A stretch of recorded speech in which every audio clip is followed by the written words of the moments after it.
Field theory की। तो मैंने अपने पिछले वीडियो में आपको वर्नल थ्योरी क्या होता है इसकी इन डिटेल का वीडियो मैंने एक्सप्लेन कर दिया है। अगर उसको आप देखना चाहते हैं तो हमारे प्लेलिस्ट से जाकर देख सकते हैं। तो आज का जो टॉपिक है वो है क्रिस्टल फील्ड थ्योरी। तो आज का जो टॉपिक है वो है आपका क्रिस्टल फील्ड थ्योरी।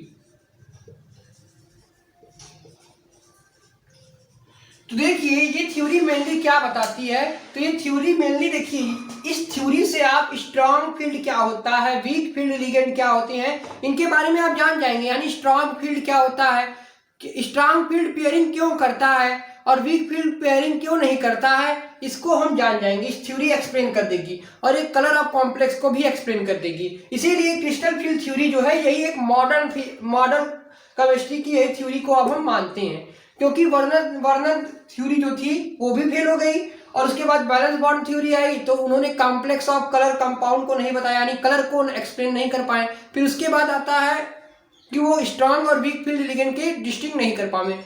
तो अब बात करते हैं क्रिस्टल फील्ड थ्योरी क्या होती है।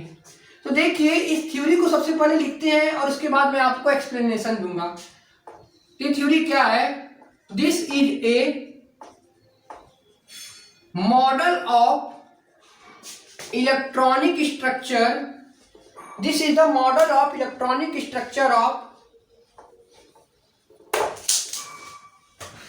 this is the model of electronic structure of transition metal complex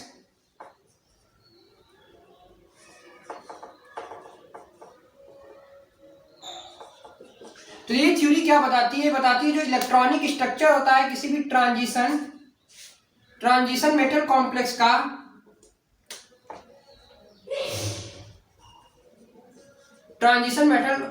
का, वो अगर हम, तो देखिए थ्योरी क्या बताती है, थ्योरी बताती है this is the model of electronic structure of transition metal complex having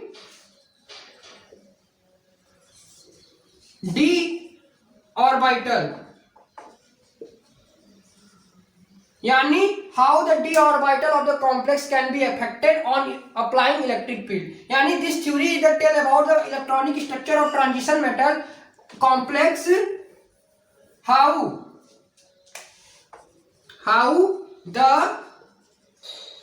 the D orbital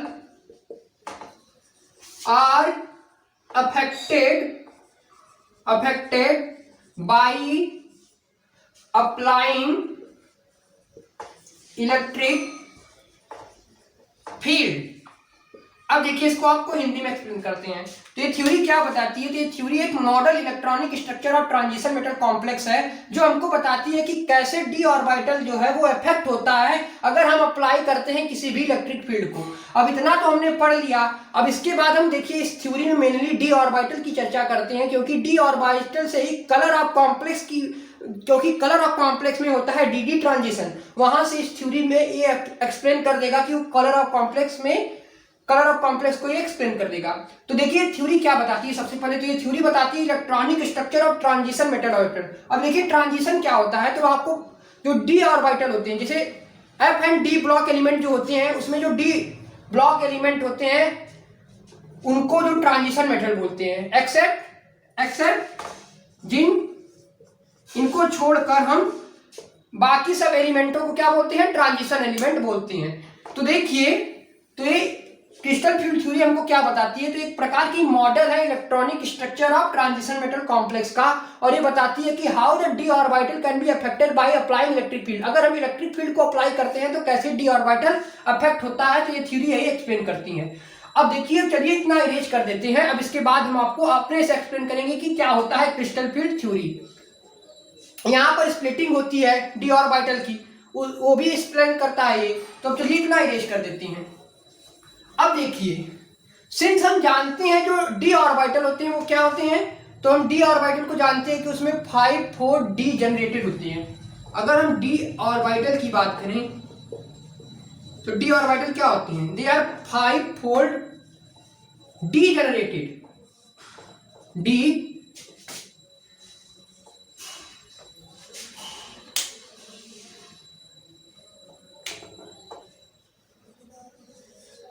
degenerated मतलब क्या होता है, same energy in absence of electric and magnetic field, इन्हीं को हम डी जनरेटेड ऑर्बिटल होते हैं। तो जो आपका डी ऑर्बिटल होता है, तो डी में कितने ऑर्बिटल होते हैं, डी में आपके 5 ऑर्बिटल होती हैं। तो डी ऑर्बिटल में कुछ एक्सियल होते हैं, कुछ नॉन एक्सियल होते हैं, इसी कारण से इनको हम 5 फोल्ड डी जनरेटेड ऑर्बिटल होते हैं। 5 फोल्ड डी जनरेटेड मतलब कुछ एक्सिस के अलावा होंगे और कुछ नॉन एक्सिस के अलावा होंगे। तो देखिए जैसे इस प्रकार से एक हो गया, एक होता है डी एक्स वाई, एक होता है डी वाई जेड और एक होता है डी एक्स जेड। इस तरह से हो गए। तो इनका शेप कुछ इस प्रकार से बनेगा, कुछ इस प्रकार से इनका शेप बनेगा, इसका शेप भी कुछ इस प्रकार से बनेगा। अब देखिए एक होता है D X square Y square और एक होता है डी जेड स्क्वायर। अब इसका शेप कुछ इस प्रकार से बनेगा। और डी जेड स्क्वायर क्या होता है, तो उसको यहां पर लिख देते हैं, डी जेड स्क्वायर एक होता है।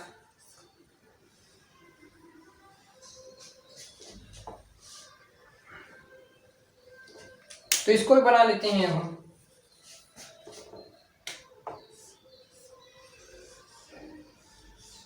तो ये आपका डी जेड स्क्वायर का स्ट्रक्चर है।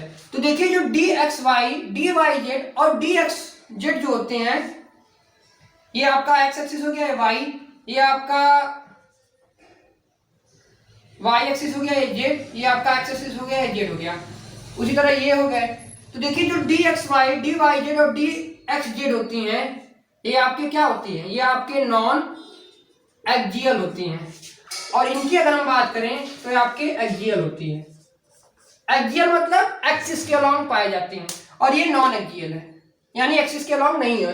यानी एक्सियल मतलब एक्सिस के अलॉन्ग ज्यादा रिपल्सन होता है और इनके एक्सिस के अलॉन्ग ज्यादा रिपल्सन नहीं होता। एक्सियल मतलब एक्सिस के अलॉन्ग पाई जाती है, नॉन एक्सियल मतलब एक्सिस के अलॉन्ग नहीं पाई जाती हैं।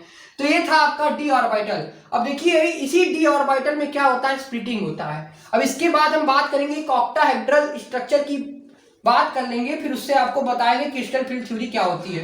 तो अभी तक हमने क्या बात किया, हमने बात किया कि क्रिस्टल फील्ड थ्योरी क्या होता है। तो क्रिस्टल फील्ड थ्योरी एक मॉडल है electronic structure of transition metal complex का, जिसमें ये बताता है कि how the D orbital can be affected on applying electric field, यानी कैसे डी ऑर्बिटल इफेक्ट होता है अगर हम इलेक्ट्रिक फील्ड को अप्लाई करते हैं। अब ये देखिए हम जानते हैं कि जो डी ऑर्बिटल होता है वो क्या होता है, 5 फोल्ड डी जनरेटेड होते हैं, यानी इनको हम 5 तरह से डी जनरेट कर सकते हैं। पहला हो गया डी एक्स वाई, दूसरा हो गया डी वाई जेड, तीसरा हो गया डी एक्स जेड, इसी तरह से हो गया। तो देखिए जो D X Y, D Y Z और डी एक्स जेड है, इन्हीं को हम क्या बोलते हैं, इन्हीं का नाम है T2G, इन्हीं का नाम है आपका T2G। और जो एक्सियल होते हैं उनको हम बोलते हैं EG, उनको क्या बोलते हैं, EG। यानी यहां पर देखिए डी ऑर्बिटल क्या हो गया, टूट गया।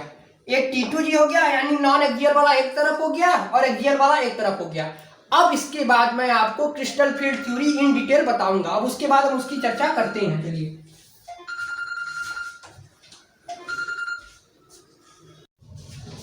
तो अभी तक हमने क्या बात किया कि क्रिस्टल फील्ड थ्योरी क्या होती है, उसको हमने आपको पहले बताया है। अब उसका एक्सप्लेनेशन है, यहाँ पर देखते हैं कि इसको कैसे एक्सप्लेन करेंगे। तो देखिए अब हम एक एग्जांपल लेते हैं ऑक्टाहेड्रल का। तो देखिए ऑक्टाहेड्रल स्ट्रक्चर में क्या होता है, जो लिगेंड होते हैं वो अप्रोच करते हैं ऑन द एक्सिस, यानी ऑक्टाहेड्रल स्ट्रक्चर में ligand are approaches on axis. क्यों एक्सिस पे अप्रोच करते हैं, पॉजिटिव नेगेटिव और न्यूट्रल तीनों चार्ज होती हैं। तो लिगेंड है यहाँ पर, तो यहाँ पर मान लेते हैं एक सेंट्रल मेटल एटम है, सेंट्रल मेटल एटम है, यहां पर लिगेंड है। तो देखिए लिगेंड, अब यहां पर लिगेंड है, तो लिगेंड क्या है, चार्ज पार्टिकल है। क्या है, चार्ज पार्टिकल है, तो लिगेंड है आपके। तो अगर चार्ज पार्टिकल अप्रोच करते हैं सेंट्रल मेटल एटम पर, अगर अगर चार्ज पार्टिकल अप्रोच करें सेंट्रल मेटल एटम पर तो यहां पर क्या होगा, सेंट्रल मेटल एटम में क्या हो जाएगा, रिपल्सन बढ़ जाएगा। क्या होगा, सेंट्रल मेटल एटम में रिपल्सन बढ़ जाएगा। उसी समय सिंस, देखिए अब इसको लिखते हैं, क्योंकि ligand are charge particle, ligand are charge particle, तो ऑक्टाहेड्रल स्ट्रक्चर में क्या होते हैं, लिगेंड क्या करते हैं, एक्सिस के अलॉन्ग अप्रोच करते हैं, और ऑक्टाहेड्रल स्ट्रक्चर में ही सभी लिगेंड कहां पर होते हैं, एक्सिस पर होते हैं। देखिए जो ऑक्टाहेड्रल स्ट्रक्चर होता है उसमें सभी लिगेंड कहां होते हैं, एक्सिस पर होते हैं, और लिगेंड अप्रोच करते हैं ऑक्टाहेड्रल स्ट्रक्चर में एक्सिस के अलॉन्ग, यानी एक्सिस के अलॉन्ग अप्रोच करते हैं। तो उसी समय क्या होता है, अगर लिगेंड एक्सिस के अलॉन्ग अप्रोच करते हैं तो वहां पर स्प्लिटिंग होने लगता है। क्या होने लगता है, स्प्लिटिंग होने लगता है। तो लिगेंड क्या करते हैं, ligand are the charge particle. तो अगर चार्ज पार्टिकल इन मोशन, अगर चार्ज पार्टिकल मोशन में हो तो क्या जनरेट करती हैं, they generate electric and magnetic field. अगर चार्ज पार्टिकल मोशन में होगा तो इलेक्ट्रिक और मैग्नेटिक फील्ड जनरेट करेगा। तो उसी समय क्या होता है, उसी समय सेंट्रल मेटल एटम और ऑर्बिटल के बीच में क्या होता है, रिपल्सन बढ़ जाता है। क्या होता है, रिपल्सन बढ़ जाता है। तो इस रिपल्सन के कारण क्या होता है, डी ऑर्बिटल की स्प्लिटिंग हो जाती है, यानी डी ऑर्बिटल टूट जाता है। यानी लिगेंड ने अप्रोच किया सेंट्रल मेटल एटम पर, और सेंट्रल मेटल एटम पर क्या था, शुरुआत में देखिए, शुरुआत में D5 का ऑर्बिटल कुछ इस प्रकार था। उसके बाद क्या होगा, उसके बाद आपका जो लिगेंड है वो अप्रोच करने लगे सेंट्रल मेटल एटम पर। तो अगर सेंट्रल मेटल एटम पर लिगेंड अप्रोच करेंगे, और लिगेंड क्या है, अप्रोच कर रहे हैं सेंट्रल मेटल एटम, और सेंट्रल मेटल एटम कहाँ है, एक्सिस पे। तो उस समय अगर शुरुआत में तो ये था आपका D5, ये आपका डी स्ट्रक्चर है, डी ऑर्बिटल है, ये क्या है, डी ऑर्बिटल है, ये आपका डी ऑर्बिटल है। शुरुआत में तो ये था, लेकिन जब लिगेंड ने अप्रोच किया, लिगेंड ने सेंट्रल मेटल एटम पर अप्रोच किया, तो कंडीशन कुछ इस प्रकार से हो गई, अब उसी प्रकार जब कंडीशन कुछ इस प्रकार से हुई तो उसी प्रकार में क्या होता है, स्प्लिटिंग होने लगता है। क्या होता है, स्प्लिटिंग होने लगता है। यानी शुरुआत में आपका जो डी ऑर्बिटल था वो एकदम आराम से बैठा हुआ था, लेकिन जब लिगेंड ने अप्रोच किया उसको एक्सिस पर, यानी लिगेंड चार्ज पार्टिकल है, तो अगर वो एक्सिस पर आएगा तो वहां पर रिपल्सन बढ़ जाएगा। क्या होगा, रिपल्सन बढ़ जाएगा। तो इसी कारण से जो अब यहां पर देखिए, शुरुआत में लिगेंड डी ऑर्बिटल क्या था, डी ऑर्बिटल आपका एकदम अस्थिर से बैठा था, लेकिन जब लिगेंड ने उसको अप्रोच किया तो यहाँ पर क्या हो गया, रिपल्सन बढ़ गया, और रिपल्सन बढ़ने के कारण ये आपस में स्प्लिट हो गया। ये क्या हुआ, स्प्लिट हो गया, एक हो गया Eg और एक बन गया आपका T2G। Eg क्या है, Eg आपका एक्सियल है, और T2G क्या है, नॉन एक्सियल है। ये आपको समझ में आया। अब फिर से एक बार इसको एक्सप्लेन कर देते हैं। तो देखिए क्या था, शुरुआत में जो हम जानते हैं जो ऑक्टाहेड्रल स्ट्रक्चर होती हैं उसमें लिगेंड कहाँ होते हैं, एक्सिस के अलॉन्ग अप्रोच करती हैं। ऑक्टाहेड्रल में आपका लिगेंड कहाँ करते हैं, एक्सिस के अलॉन्ग अप्रोच करती हैं। तो देखिए अगर लिगेंड एक्सिस के अलॉन्ग अप्रोच करेंगे तो शुरुआत में कंडीशन कुछ इस प्रकार से थी, लेकिन बाद में जब लिगेंड ने एक्सिस के अलॉन्ग अप्रोचमेंट करने लगा, यानी लिगेंड सेंट्रल मेटल पर अप्रोचमेंट करने लगा, यानी धीरे धीरे मोशन में आने लगा, तो यहाँ पर क्या हुआ, यहाँ पर रिपल्सन होने लगा, रिपल्सन बढ़ गया, यानी समय के साथ रिपल्सन बढ़ गया, और रिपल्सन बढ़ने के कारण यहाँ पर इनकी स्प्लिटिंग हो जाती है। स्प्लिटिंग होकर ये दो भाग में टूट जाते हैं, यानी डी ऑर्बिटल की स्प्लिटिंग हो जाती है। यानी पहले D5 था, D5 generated 5 D generated orbital टूट कर T2G और Eg में कन्वर्ट हो जाता है। इन्हीं को बोलते हैं स्प्लिटिंग ऑफ डी ऑर्बिटल। इन्हीं को क्या बोलते हैं, स्प्लिटिंग ऑफ डी ऑर्बिटल। यानी due to high repulsion the D orbital can be split into two types, T2G and Eg, and T2G इन्होंने नॉन एक्सियल, यानी जो एक्सिस के अलॉन्ग नहीं पाए जाते हैं, और Eg क्या होता है, Eg होता है आपका एक्सियल। ये आपका ऑक्टाहेड्रल स्ट्रक्चर का वैल्यू हो गया। और यहां पर डेल्टा नॉट होती है, डेल्टा नॉट को क्या बोलते हैं, स्प्लिटिंग एनर्जी। अब देखिए, अब इस एक्सिस के जो नीचे पाए जाते हैं इनकी वैल्यू होती है -0.4, और ऊपर जो पाए जाते हैं इनकी वैल्यू होती है +0.6। तो यही है आपका ऑक्टाहेड्रल स्ट्रक्चर में। और टेट्राहेड्रल स्ट्रक्चर में इसका उल्टा हो जाता है, टेट्राहेड्रल स्ट्रक्चर में वैल्यू चेंज हो जाती है। तो देखिए फिर से मैं एक्सप्लेन करता हूँ कि क्रिस्टल फील्ड थ्योरी क्या होती है। तो हमने ऑक्टाहेड्रल स्ट्रक्चर की सबसे पहले चर्चा की। तो ऑक्टाहेड्रल स्ट्रक्चर में क्या करते हैं, जो लिगेंड होते हैं वो एक्सिस के अलॉन्ग पाए जाते हैं, तो उनका अप्रोचमेंट होता है एक्सिस के अलॉन्ग। अब देखिए शुरुआत में लिगेंड बैठे थे, शुरुआत में सब क्या थे, अस्थिर से बैठे थे, लेकिन जब लिगेंड एक चार्ज पार्टिकल है, जब वो मोशन में आ गया तो वो इलेक्ट्रिक और मैग्नेटिक फील्ड जनरेट करता है। हम जानते हैं कि अगर चार्ज पार्टिकल मोशन में आ जा रहा है, generate electric and magnetic field, तो उसके कारण क्या हुआ, अगर लिगेंड मोशन में आ गए तो सेंट्रल मेटल एटम के अलॉन्ग, यानी सेंट्रल मेटल एटम के अलॉन्ग क्या हो गया, रिपल्सन बढ़ने लगा, यानी इसके अलॉन्ग रिपल्सन बढ़ने लगा। और रिपल्सन बढ़ने के कारण ये जो आपका ऑर्बिटल है वो स्प्लिट हो गया, डी ऑर्बिटल स्प्लिट होकर T2G और EG में कन्वर्ट हो गया। And this phenomena is known as splitting of D orbital, यानी डी ऑर्बिटल यहाँ पर स्प्लिट हो गया, किसमें, T2G और EG। T2G क्या है, अगर हम ऑक्टाहेड्रल की स्ट्रक्चर की बात करें तो T2G नॉन एक्सियल है और EG एक्सियल है। तो ये है आपका स्प्लिटिंग ऑफ डी ऑर्बिटल, ये क्या है, स्प्लिटिंग ऑफ डी ऑर्बिटल। अब कुछ कंडीशन है उसकी बात कर लेते हैं, तब तक आप इतना नोट आउट कीजिए।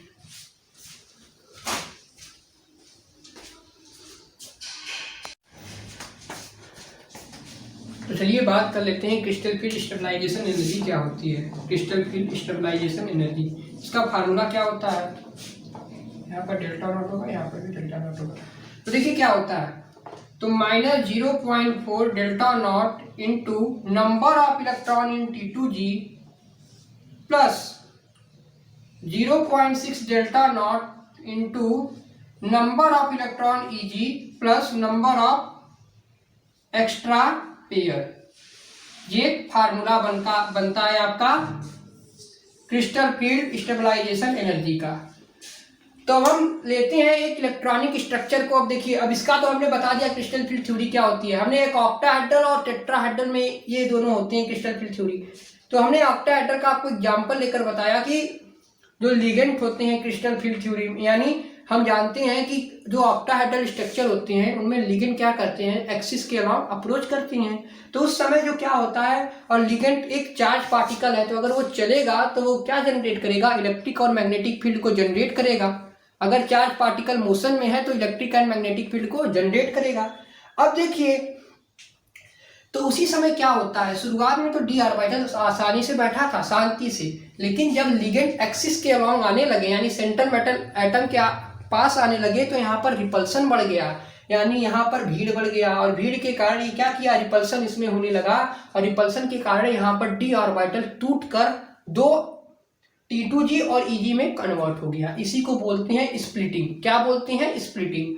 अब हमने एक बात किया कि CFSC क्या होता है, यानी क्रिस्टल फील्ड स्टेबलाइजेशन एनर्जी, यहाँ से भी क्वेश्चन बनते हैं। जिनका फार्मूला होता है -0.4 into number of electron in T2G plus 0.6 delta not into number of electron in EG plus number of extra pair. This is the formula of CFSC, यानी crystal field stabilization energy. अब देते हैं कि example आपको, अब यहाँ से मैं इसके एप्लीकेशन को सॉल्व करा रहा हूँ। अब यही था आपका स्प्लिटिंग क्रिस्टल फील्ड थ्योरी, यही था आपका। अब हम बात करते हैं, कुछ एग्जाम्पल लेकर आपको सॉल्व कराते हैं, क्योंकि इससे एप्लीकेशन से ही क्वेश्चन पूछते हैं। अब इसके कुछ एप्लीकेशन क्या है, देखिए इलेक्ट्रॉनिक स्ट्रक्चर कैसे भरते हैं उनकी बात कर लेते हैं। तो देखिए, जैसे हमारे पास अगर D4 नंबर ऑफ इलेक्ट्रॉन है, अगर आपके पास D3 इलेक्ट्रॉन है, तो अगर आपसे पूछें कि इलेक्ट्रॉन कहाँ पर रहेंगे, T2G में रहेंगे या EG में रहेंगे। अगर आपके पास डी ऑर्बिटल के पास 3 इलेक्ट्रॉन है तो कहाँ रहेंगे, अगर मैं आपसे पूछूं तो कहाँ रहेंगे, तो ये आपके, क्योंकि आपके डी ऑर्बिटल के पास कितने नंबर ऑफ इलेक्ट्रॉन है, 3 है, तो आसानी सी बात है 3 में रहेंगे, EG में नहीं जाएंगे। वहीं अगर आपके पास D4 आ जाए तो कंडीशन बनने लगेगा, या तो इलेक्ट्रॉन EG में जाएगा या तो इलेक्ट्रॉन T2G में जाएगा। यानी शुरुआत में हमने क्या कहा, शुरुआत में हमने कहा कि अगर हमारे पास D3 ऑर्बिटल है, यानी D के पास 3 इलेक्ट्रॉन है, D के पास 3 इलेक्ट्रॉन है, तो वो नीचे ही रहेंगे, वो ऊपर नहीं जाएंगे। वहीं अगर D के पास 4 इलेक्ट्रॉन आ जाते हैं तो उनके पास क्या होता है, टू तरह की पॉसिबिलिटी बनती है, या तो वो इसके T2G के साथ पेयरिंग करें या वो ऊपर चले जाए। तो हम बात करेंगे कंडीशन, क्या क्या कंडीशन होनी चाहिए। कंडीशन, अब देखिए D4 आ गया, अब इसके लिए कंडीशन बनेगा। तो अगर D4 आ गया तो देखिए अगर आपके पास पेयरिंग एनर्जी, यानी देखिए यहां पर अगर इसकी बात करें, अगर D4 यहां पर जाता है तो इसको पेयरिंग एनर्जी बोलते हैं, और ये आपका डेल्टा नॉट होता है। डेल्टा नॉट मतलब स्प्लिटिंग एनर्जी। तो अगर आपकी पेयरिंग एनर्जी की वैल्यू क्या हो, छोटी हो डेल्टा नॉट से, अगर पेयरिंग एनर्जी की वैल्यू छोटी हो डेल्टा नॉट से यानी स्प्लिटिंग एनर्जी से, तो ये क्या करेंगे, तब ये पेयरिंग करेंगे, तब ये क्या करेंगे, पेयरिंग करेंगे, पेयरिंग होगा, पेयरिंग होगा। जैसे जैसे मेरे पास देखिए, जैसे पेयरिंग एनर्जी आपके पास 50 है, जैसे मान लीजिए पेयरिंग एनर्जी आपके पास 10 है, और जो डेल्टा नॉट की वैल्यू है वो 20 है। डेल्टा नॉट का मतलब क्या हो गया, इसको क्रॉस कर कर यहां पर जाना पड़ेगा। तो अगर पेयरिंग एनर्जी की value less than delta not है तो इसका मतलब क्या हुआ, इसका मतलब हुआ कि पेयरिंग होगी, पेयरिंग होगी, यानी नीचे इलेक्ट्रॉन बैठ जाएंगे, यानी नीचे इलेक्ट्रॉन रख के अपना पेयर करेंगे। लेकिन अगर कंडीशन ये होती है कि जो डेल्टा नॉट की वैल्यू है वो छोटी है पेयरिंग एनर्जी से, जैसे मान लीजिए कि डेल्टा नॉट की वैल्यू 50 हो गई और पेयरिंग एनर्जी 100 हो गया, तो जो इलेक्ट्रॉन होंगे वो जंप मारकर ऊपर चले जाएंगे, यानी यहाँ पर नो पेयरिंग होगी, यहाँ पर नो पेयरिंग होगी, पेयरिंग होगी। यानी अगर डेल्टा नॉट की वैल्यू छोटी हो किससे, डेल्टा नॉट की वैल्यू अगर बड़ी हो पेयरिंग एनर्जी से, डेल्टा नॉट मतलब स्प्लिटिंग एनर्जी की वैल्यू अगर बड़ी हो पेयरिंग एनर्जी से, यानी अगर पेयरिंग एनर्जी यहां पर होगा, यहां पर इलेक्ट्रॉन पेयर में रहना चाहेंगे।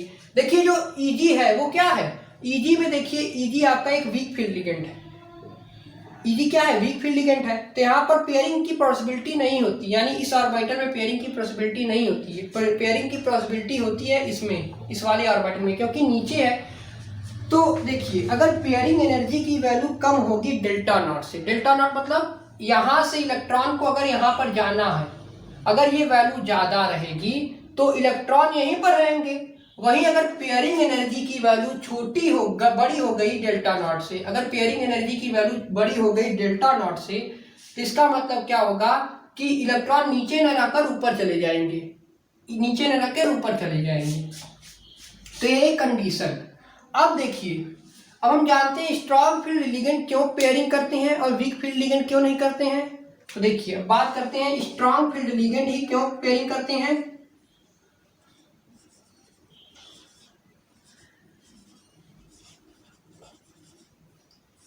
तो देखिए स्ट्रॉन्ग फील्ड लिगेंड पेयरिंग क्यों करते हैं, क्योंकि यहां पर स्ट्रॉन्ग फील्ड होता है, स्ट्रॉन्ग फील्ड होता है। स्ट्रॉन्ग फील्ड के कारण यहां पर ऑर्बिटल में रिपल्सन बढ़ जाता है।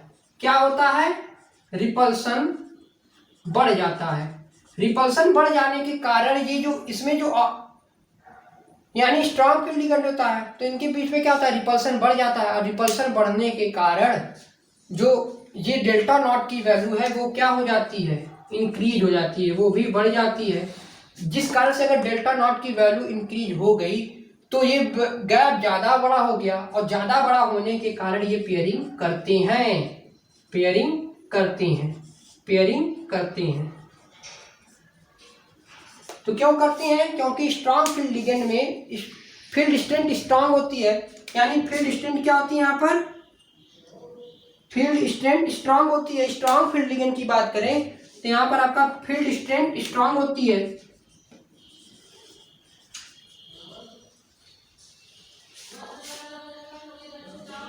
स्ट्रेंथ क्या होती है, स्ट्रॉन्ग होती है। फील्ड रिंग स्ट्रॉन्ग होने के कारण क्या होता है, इसमें रिपल्सन बढ़ जाता है। रिपल्सन बढ़ने के कारण जो डेल्टा नॉट की वैल्यू है वो भी बढ़ जाती है, जिस कारण से स्ट्रॉन्ग फील्ड लिगेंड में आपका पेयरिंग होती है। वहीं अगर वीक फील्ड लिगेंड की बात करें, वहीं अगर हम वीक फील्ड लिगेंड की बात करें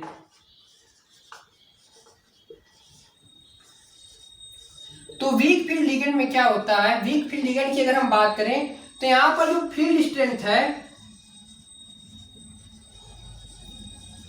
वो स्ट्रांग नहीं होती है। फील्ड स्ट्रेंथ क्या होती है, स्ट्रांग नहीं होती है, जिस कारण से ऑर्बिटल और के बीच में रिपल्सन कम होता है। रिपल्सन यहां पर कम होता है, रिपल्सन कम होता है, जिस कारण से जो डेल्टा नॉट की वैल्यू है वो कम होती है, जिस कारण से इलेक्ट्रॉन डेल्टा नॉट यानी इस वाले ऑर्बिटल में फटाक से चले जाते हैं, क्योंकि इनका जो डेल्टा नॉट की वैल्यू बहुत कम है पेयरिंग एनर्जी के कंपैरिजन में। तो यहाँ पर इलेक्ट्रॉन यहाँ पर ना रहकर इसमें चले जाते हैं, क्योंकि इनकी डेल्टा नॉट की वैल्यू जो होगी वो बहुत कम है। इसी कारण से ये इसमें ना रहकर इसमें चले जाते हैं, यानी यहाँ पर पेयरिंग नहीं होगी, पेयरिंग नहीं होगी। तो आपको पता चल गया है कि स्ट्रांग फील्ड लिगेंड क्यों पेयरिंग करता है और वीक फील्ड लिगेंड पेयरिंग क्यों नहीं करता है। क्यों करता है स्ट्रांग फील्ड लिगेंड, क्योंकि स्ट्रेंथ क्या होती है इसमें, स्ट्रांग होती है। इसमें क्या होती है, स्ट्रेंथ जो होती है स्ट्रांग होती है, फील्ड स्ट्रेंथ स्ट्रांग होती है। यहाँ पर फील्ड स्ट्रेंथ क्या होती है, स्ट्रांग होती है। स्ट्रांग होने के कारण इसमें रिपल्सन बढ़ जाता है, डेल्टा नॉट की वैल्यू ज्यादा हो जाती है, जिसके कारण से पेयरिंग यहाँ पर होता है। वहीं वीक फील्ड लिगेंड में स्ट्रांग फील्ड स्ट्रेंथ कम होती है, जिस कारण से रिपल्सन कम होता है, डेल्टा नॉट की वैल्यू कम होती है, जिसके कारण पेयरिंग नहीं होती है। यानी इलेक्ट्रॉन ये देखिए छोटा हो गया तो ये इलेक्ट्रॉन जंप मारकर इसमें चले जाते हैं, तो वहां पर पेयरिंग नहीं होती है। ये जो D4 का D4 का क्वेश्चन है, अब इसको हम सॉल्व कराता हूं, तब तक आप इतना नोट आउट कर लीजिए।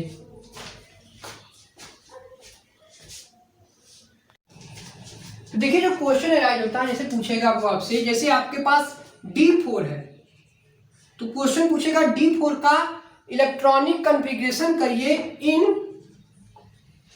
SFL यानी स्ट्रॉन्ग फील्ड लिगेंड में। D4 का इलेक्ट्रॉनिक कॉन्फ़िगरेशन कीजिए इन SFL। तो ऐसा इन SFL में कंडीशन क्या थी, इन SFL में कंडीशन क्या थी, यहां पर होता है T2G,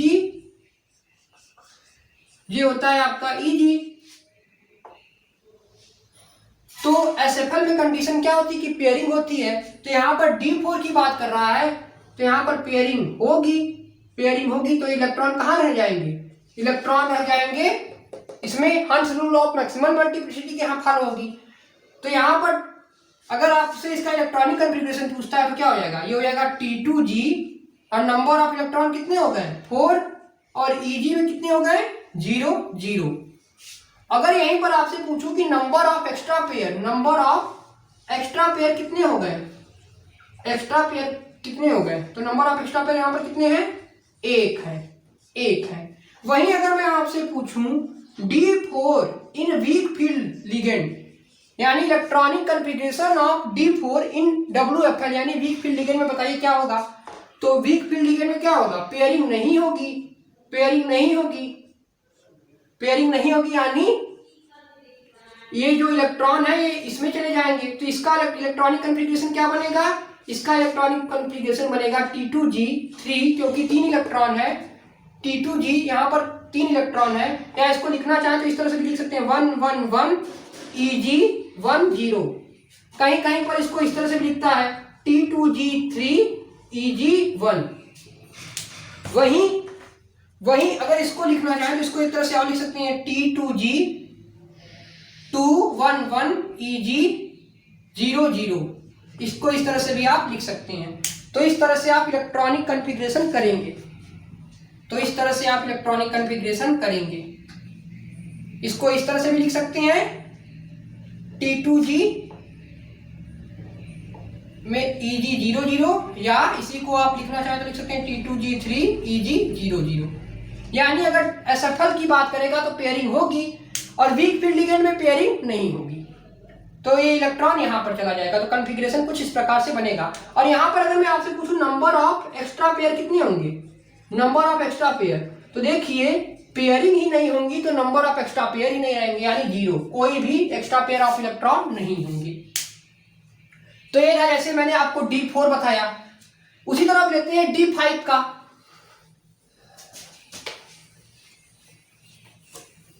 तो देखिए अगर मैं आपसे पूछूं कि D5 का बताइए आप, तो D5 में क्या होगा,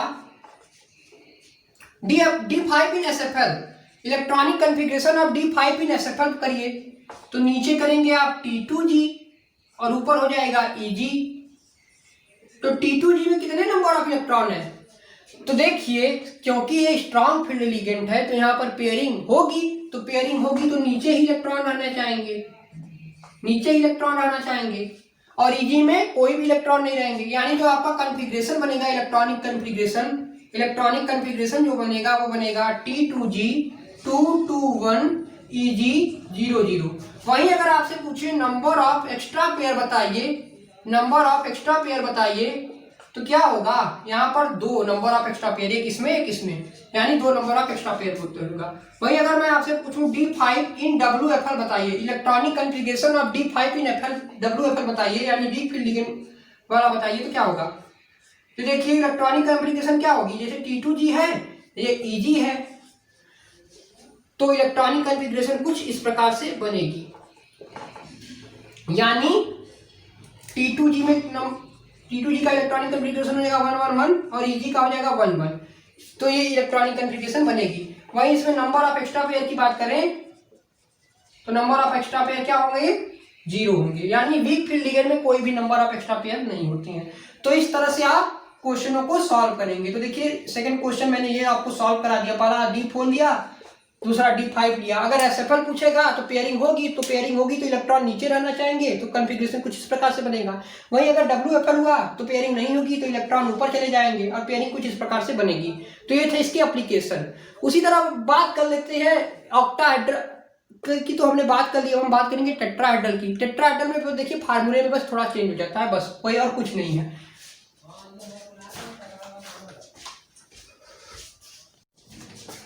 तो उसी तरह टेट्राहेड्रल में क्या होता है, तो देखिए T2G ऊपर चला जाता है, Eg नीचे आ जाता है, और यहाँ पर जो वैल्यू होती है माइनस डेल्टा, यहाँ पर क्या वैल्यू होती है माइनस 0.6 डेल्टा नॉट हो जाती है, और ये वैल्यू आपकी जो होगी ये हो जाएगी प्लस 0.4 डेल्टा नॉट।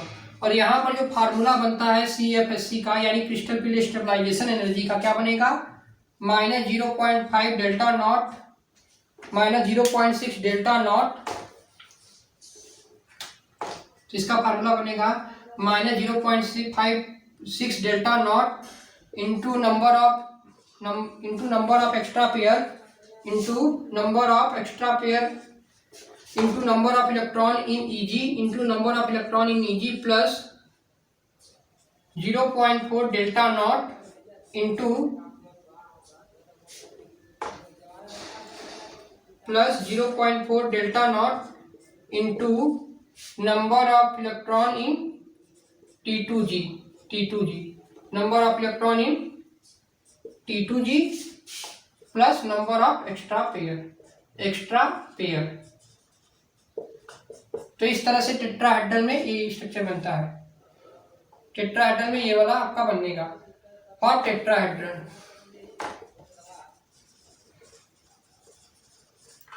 में कुछ इस प्रकार से इसका स्प्लिटिंग होती है, d ऑर्बिटल की स्प्लिटिंग ऑफ d ऑर्बिटल इस प्रकार से होती है यहाँ पर, यानी जो D5 है वो टूट कर T2G, यानी यहाँ पर देखिए यहाँ पर क्या हो जाएगा dxy dyz या dxz, और ये हो जाएगा आपका dx स्क्वायर वाई स्क्वायर और ये dz स्क्वायर। तो इस तरह टेट्राहेड्रल में वही चीज होता है, यानी यहाँ पर D5 होता है, d ऑर्बिटल स्प्लिट होता है T2G और Eg में, और यहाँ पर जो वैल्यू है उसका रिवर्स कर दीजिए। जैसे वहां पर ऑक्टाहेड्रल में क्या था 0.6 ऊपर था माइनस 0.4 नीचे था, तो यहाँ पर बस उल्टा हो जाता है और ये भी ऊपर नीचे हो जाते हैं। तो ये था आपका टेट्राहेड्रल का ये splitting of tetrahedral structure, hedral structure. तो इस प्रकार से टेट्राहेड्रल स्ट्रक्चर का स्प्लिटिंग होता है। अब देखिए जो कलर ऑफ कॉम्प्लेक्स किसी सब्सटेंस में क्यों आता है, तो ये भी क्वेश्चन राइज होता है। तो ड्यू टू डी ट्रांजिशन इसमें कलर ऑफ कॉम्प्लेक्स आता है किसी भी कॉम्प्लेक्स में, यानी किसी भी कॉम्प्लेक्स स्ट्रक्चर में कलर ऑफ कॉम्प्लेक्स कैसे आता है, तो ड्यू टू डी ट्रांजिशन इसमें कलर ऑफ कॉम्प्लेक्स आता है किसी भी कॉम्प्लेक्स कंपाउंड में। तो ये था आपका पूरा आपका, मैंने आपको क्रिस्टल फील्ड स्टेबलाइजेशन एनर्जी यानी क्रिस्टल फील्ड थ्योरी पूरा एक्सप्लेन कर दिया। और ये आपका crystal field stabilization energy of क्या है, स्टेबलाइजेशन एनर्जी ऑफ टेट्राहेड्रल है, और ऑक्टाहेड्रल की तो मैंने बता ही दिया है। अब कुछ इसके एप्लीकेशन को देख लेते हैं।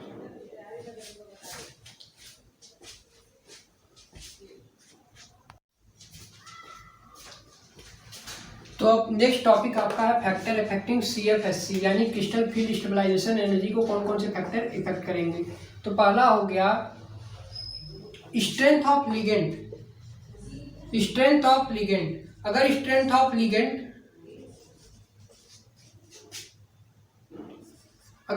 ऑफ लिगेंड जो है वो अच्छे होंगे, अगर गुड होंगे, यानी स्ट्रेंथ ऑफ लिगेंड जितना ज़्यादा होगा तो वो क्या होंगे, वो उसकी उनकी क्रिस्टल फील्ड स्टेबलाइजेशन एनर्जी उतनी ज़्यादा होगी। यानी स्ट्रेंथ ऑफ लिगेंड अगर ज़्यादा होगा तो क्रिस्टल फील्ड स्टेबलाइजेशन एनर्जी उतनी ही ज़्यादा होगी। अब देखिए, और oxidation number of central metal atom जितना ज़्यादा होगा, oxidation number of central metal atom जितना ज़्यादा होगा, उनकी CFSC यानी क्रिस्टल फील्ड स्टेबलाइजेशन एनर्जी उतनी ज़्यादा होगी। और ट्रांजिशन मेटल की बात करें तो ट्रांजिशन मेटल में 5D, 4D और 3D इनका जो है क्या होगा, सबसे ज़्यादा 5D में होगा। अगर crystal field stabilization energy 5D का है ट्रांजिशन मेटल तो उसमें सबसे ज़्यादा होगी, फिर 4D में, फिर 3D में। तो इस तरह से क्रिस्टल फील्ड स्टेबलाइजेशन एनर्जी किनके फैक्टर पे डिपेंड करते हैं। तो पहला हो गया स्ट्रेंथ ऑफ लिगेंड। अगर स्ट्रेंथ ऑफ लिगेंड क्या है, ज़्यादा है तो क्रिस्टल फील्ड स्टेबलाइजेशन एनर्जी ज़्यादा होगी। वहीं अगर oxidation number of central metal atom ज़्यादा है तो क्रिस्टल फील्ड स्टेबलाइजेशन एनर्जी क्या होंगी, ज़्यादा होंगी। वहीं अगर 5D ट्रांजिशन मेटल की बात करें तो ट्रांजिशन मेटल में जो 5D होता है उसमें क्रिस्टल फील्ड स्टेबलाइजेशन एनर्जी सबसे ज़्यादा होती है, फिर 4D में, फिर 3D में। तो ये था आपका क्रिस्टल फील्ड थ्योरी का पूरा एक्सप्लेनेशन।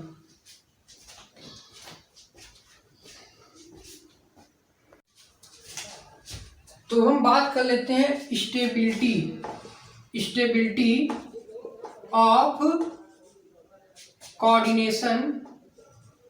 कोऑर्डिनेशन कंपाउंड, यानी कोऑर्डिनेशन कंपाउंड कब स्टेबल होंगे उनकी बात कर लेते हैं।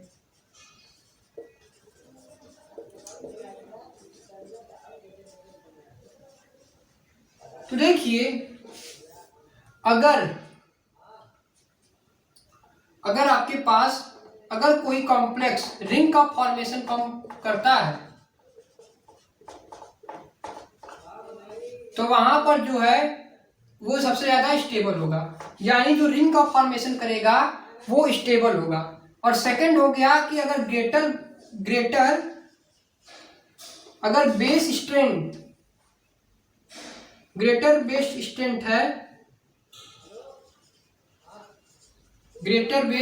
है तो वो कंपाउंड ज्यादा स्टेबल होगा।